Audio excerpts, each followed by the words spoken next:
This is the all-new, first ever BMW 6 Series Gran Turismo.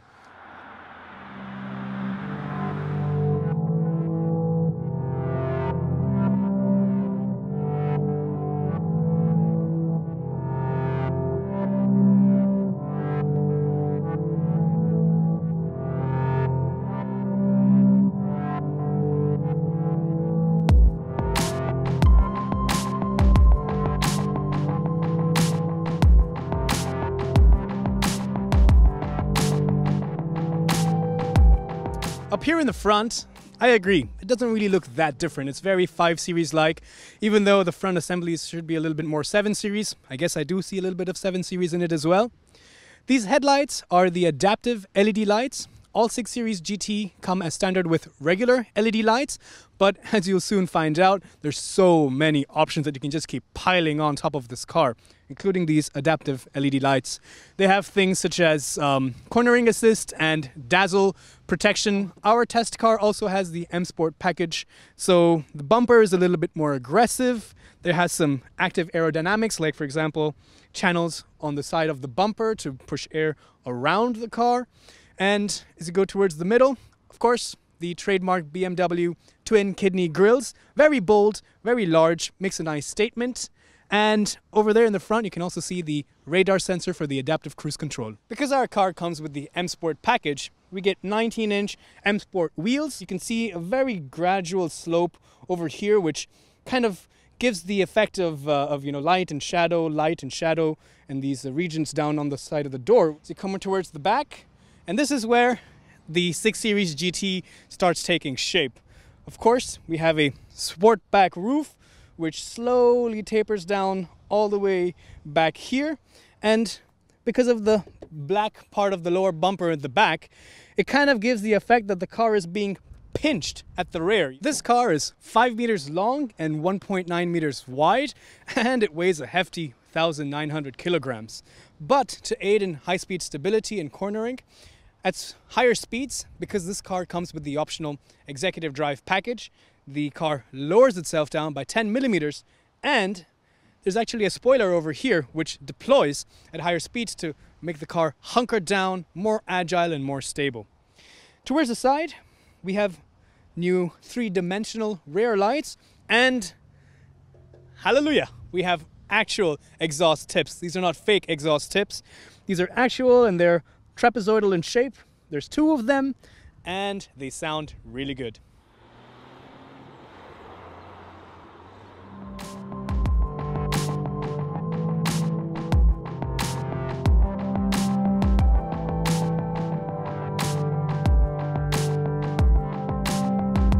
Getting inside is fairly easy.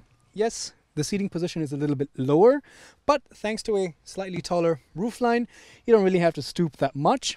There's plenty of space. That's the first thing you notice as soon as you get down. The instrument cluster is something that I really like because it is a great combination of digital dashboard as well as an analog dashboard, because the dials are analog, but of course it's just a screen.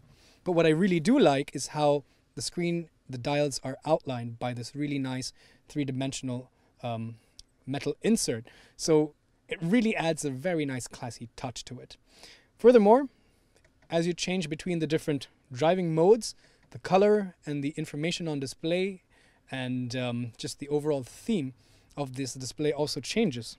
And furthermore, even in comfort, you have Comfort Standard and you have Comfort Plus, thanks to this air suspension. Up here you also see that we have paddle shifters, thanks to the Steptronic Sport transmission. This system can be controlled with gesture, like so, or you can have it controlled via the touchscreen. You can also, customize where you want your different icons to be, and you can also control it with the iDrive toggle switch and the joystick down here as well.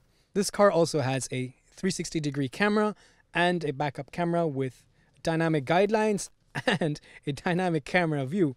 We have the Steptronic Sport transmission console. This is for the gear selection. This is a torque converter based system, so you just flick it back and forth, and if you want you can use the lever as well to go up and down in manual sport mode, Or, like I told you guys earlier, you have paddle shifters on the wheel, and this is for the rear view camera. This is to raise and lower the air suspension if you're going off rough road. This is to deploy the spoiler, and this is to turn off your parking sensors. The back seat of the 6GT is a really great place to be. First things first, check this out. You can recline the back electronically, mind you, and it's so relaxing. There's a special cushion over here as well, which is so soft. And the expansive panoramic sunroof really makes the car feel really bright and airy and fresh. I really like that. The trunk, it's huge, it's colossal. At this configuration, it's already 610 liters. If I put the seats down, which is really easy with these switches over here, which let you electronically fold the seat in a 60-40 fashion, or even thanks to the ski hatch, a 40-20-40 fashion, now you have 1,800 liters.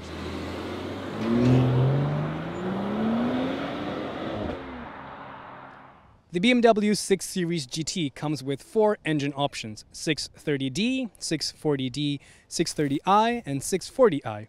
The 630D is a 6-cylinder, 3-liter diesel engine which makes 265 horsepower. You can get this with rear-wheel drive or X-drive. The 640D is also a 6-cylinder, 3-liter engine which makes 320 horsepower diesel, but this is only with 4-wheel drive. In terms of the petrol engines, you have the 630i and the 640i. 630i is a 4-cylinder, 2-liter petrol engine which makes 258 horsepower and is rear-wheel drive only.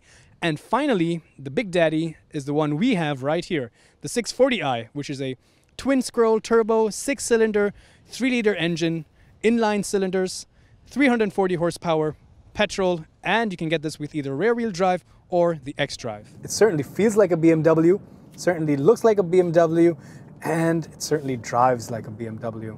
The steering wheel, thanks to this M Sport package, is really small and chunky, has a very nice grip to it, it's very comfortable to hold, and there's so many settings. This is the integral adaptive steering, or some fancy mumbo jumbo, but the point is it's a progressive steering rack, so it can change the rack ratio and of course change the weight that the steering wheel also provides. I have a very good visibility. The windshield in the front is really large, it's really wide. The windows on the side are also really tall, so gives you good visibility. Thanks to the sunroof, there's a lot of light entering as well, so it doesn't feel dark and gloomy inside. The rear window is a bit hit and miss, I think, because it is a large window in terms of surface area, but because of the angle that it's at, thanks to the Sportback, it's the effective height of the rear window you get is not really that much. Now we're out of the village, so let's put it into sport mode. All right, let's put it into manual, sport, drop it into 2, and let's give it a little bit of a kick. Wow, that's a big shove in the back. And the engine sounds really great. 6 cylinders. The body rolls a little bit. I mean, it's expected. This is still almost nearing 2,000 kilograms. It's about 1,800, but you know, it's a heavy car and it shows. But there's no squealing from the tires. The tires are not making any complaints whatsoever. The adaptive steering wheel also means that around these hairpins like this, I don't need to give it a full motion. There's a little bit of understeer there. I could hear the tire squealing a little bit. But I think overall it's still doing really well. The body roll, like I was saying, it's there a little bit, you know, and I can't really expect this to be as flat as an M3 or one of those 3 Series sporty sedans. But the X-drive, I think, and the air suspension and the steering, active steering, these 3 things together really give this car such a sporty dynamic that it's easy to forget that you're driving a 6 Series GT. The steering wheel gives you really good feedback, but still not that weighty. I wish it was a little bit heavier in the sport mode.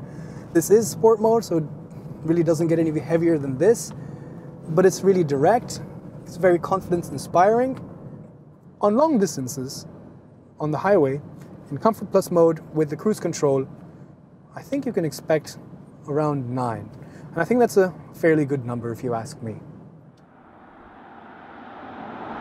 Let's summarize today's drive of the BMW 6 Series Gran Turismo. Prices start at around 62,500 euros in Germany for the 630i. For the 630D, you're looking at something around 67,000 euros. But if you want the big engines, the 640i or the 640D, then you're looking at something around 70,000 euros. But that's before you add any of the options. There's so many things like adaptive dampers, the executive drive package, M Sport package, sunroof, adaptive LED lights. The list goes on and on and on. And our test car, with all the options that it has, is bordering 90,000 euros. Or at least 87,000 euros. I don't have a full number. They won't tell me. But overall, I think this car is pretty good. It has great driving dynamics with its adaptable suspension. In comfort mode, it's plush and compliant, and you barely feel any of the undulations on rough roads. In sport mode, the body is pretty well behaved for a car that weighs this much and is this big. The engine is really powerful, has very exhilarating acceleration, and space on the inside is also fantastic. Thanks to this Sportback Gran Turismo configuration, the boot is just enormous. Very easy to swallow up all of your weekend luggage for you and your family. The build and quality and craftsmanship is also top notch. If I have to complain, the only thing I would say is it's a bit steep, and at this price point you have a lot of other luxury car options, and dare I say you could even consider the 7 Series for a few thousand euros more. But I want to know what you guys think. Put your comments down below.